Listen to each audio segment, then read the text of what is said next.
Bonjour. Le quotidien s'intéresse au score enregistré durant les législatives, les pouvoirs dans les taux. En 1998, le Parti socialiste avait 50,2%. En 2001, Wade avait 49,6%.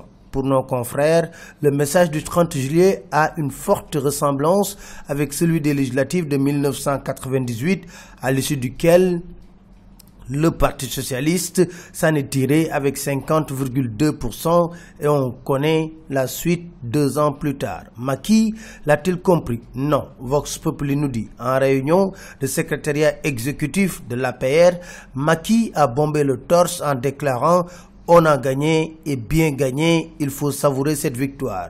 Et pour lui, écrit l'Observateur, l'essentiel c'est qu'on a gagné. Pour le Témoin, Macky Sall rassure ses troupes.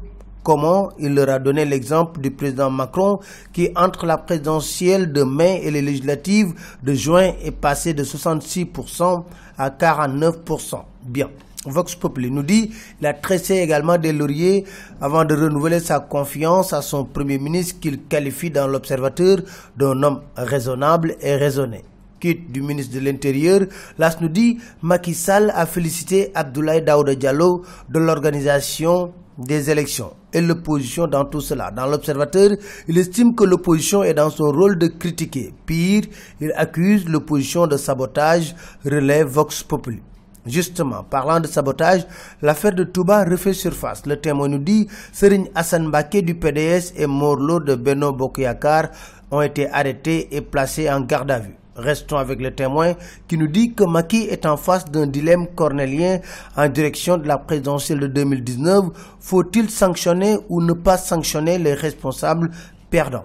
Affaire à suivre. Enquête s'intéresse au PDS. Écrit, le PDS est face à son destin. Sur les 19 députés de la coalition gagnante, Wattu Sénégal, 13 sont du parti de Wade.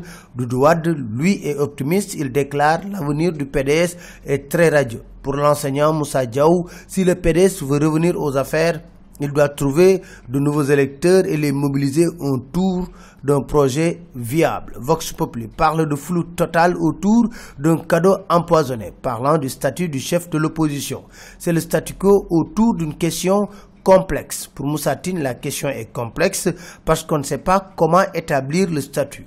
Pour le professeur Ousseynou Samba, il faut qu'on détermine les critères sur la base de la présidentielle où ce sont des personnes qui se présentent. Professeur Abdoulaye Dieye estime qu'il n'y a pas de critères déterminés par la Constitution ou la loi pour dire qui est le chef de l'opposition.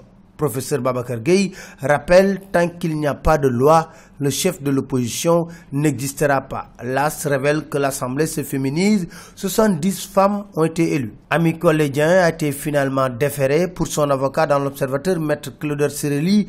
Ami Collé n'a pas demandé pardon, elle est en détention arbitraire. Awa Ndiaye de la Commission des données personnelles estime qu'elle peut porter plainte contre la personne qui a diffusé son enregistrement audio. La Sénélec a été délestée de 35 MW suite à l'incendie de 2 tribunes au Cap des Biches, révèle l'AS. Modou Lo, Lac de Guiers, est programmé pour le 29 octobre.